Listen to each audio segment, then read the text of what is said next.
China-US difference is 26. Manufacturing leaving America made it really hard to build things in the US. Having access to all types of factories in your local vicinity makes prototyping and creating products much faster. On the one hand, this does act like a filter and means that anytime something is made in America, it's pretty much a guarantee that it's at least decently well thought out. Products that come out of China are a complete shot in the dark because you can go from nothing to Amazon in a couple months. It lends very little time for planning, which is how you end up with countless products that are half excellent and half absolutely terrible. Are you kidding me?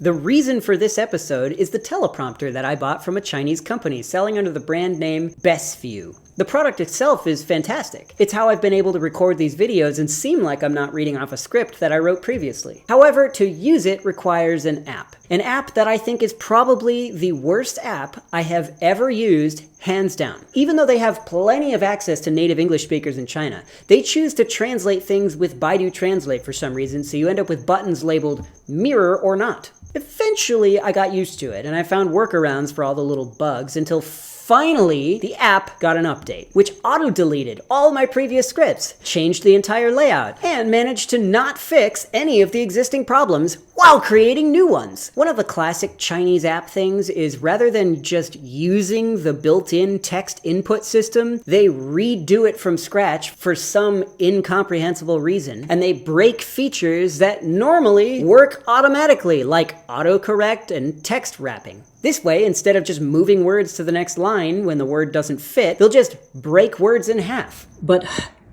E wasn't even the president yet. They never noticed this issue because they only test the app in Chinese where line breaks don't matter. BestView teleprompter app provides professional teleprompter display function, users note-only, candidate text.